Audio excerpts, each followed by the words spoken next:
Value research Hindi के podcast में आपका स्वागत है। आप सुन रहे हैं फर्स्ट पेज कॉलम, जिसे धीरेन्द्र कुमार ने लिखा है। पेशेवर सलाह से सावधान रहें। ब्रोकर्स और एडवाइजर्स की बात आंखें मूंद कर मानना आपकी वेल्थ को चुपचाप तबाह कर सकता है। अच्छा निवेश किसी सलाह पर भरोसे से नहीं, बल्कि उस पर सवाल उठाने से शुरू होता है।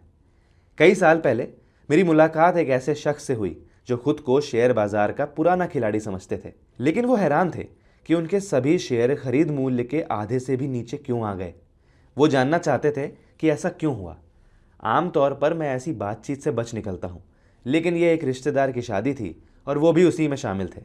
इसलिए सामाजिक मजबूरी में मैंने पूछ लिया कि उन्होंने किन कंपनियों में पैसे लगाए हैं।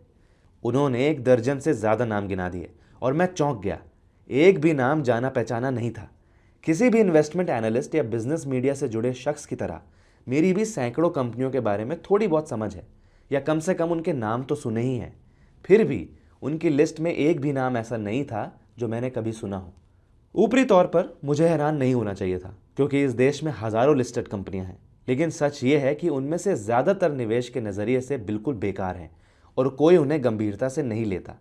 मेरा तो हमेशा यही मानना था कि कुछ निवेशक एक दो ऐसी कंपनियों में फंस जाते हैं, लेकिन कोई ऐसा पोर्टफोलियो बनाए जिसमें सिर्फ और सिर्फ ऐसी ही कंपनियां हों, ये तो मेरे लिए नामुमकिन लगता था।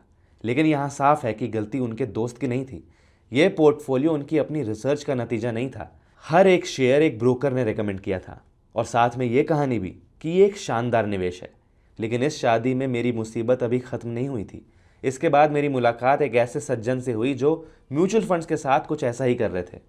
इन महाशय के पास मैंने जो म्यूचुअल फंड्स का जमावड़ा देखा, वैसा बेतरतीब कलेक्शन मैंने कभी नहीं देखा था। उसमें हर उस इक्विटी फंड का नाम था जिसका शायद किसी ने कभी जिक्र किया हो, और सबकी हिस्सेदारी नाम मात्र की थी। क्या ये पोर्टफोलियो उनकी अपनी सोच से बना था? बिल्कुल नहीं। ये पूरी तरह एक प्रोफेशनल एडवाइजर की राय पर टिका था, जिनकी सलाह हमेशा यही रहती थी कि जो फंड बेचा जा सके वो बेचो, और जो नया आया हो वो खरीदो। जो बात मुझे सबसे ज़्यादा खली वो ये थी कि दोनों मामले में निवेशक अपनी निवेश के बारे में सही सवाल पूछ रहे थे। दोनों में ये समझने की काबिलियत थी कि कहाँ कुछ गलत है और इसे ठीक करने की चाहत भी। लेकिन दोनों को उन्हीं लोगों ने जानबूझकर गुमराह किया था जो पैसे लेकर निवेश की सलाह देते हैं। मुझे नहीं पता इसका कोई रिश्ता है या नहीं, लेकिन ये सब दिल्ली या मुंबई में नहीं, जमशेदपुर में हुआ था। जमशेदपुर कोई पिछड़ी जगह नहीं है। शहर में चलते हुए सभी बड़े बैंकों, न्यू एज ब्रोकर्स और म्यूचुअल फंड्स के बोर्ड दिखते हैं। शायद इसका कोई नाता हो। शायद मुंबई और दिल्ली के निवेशकों के पास दूसरी राय लेने के ज़्यादा रास्ते थे, या शायद नहीं भी थे।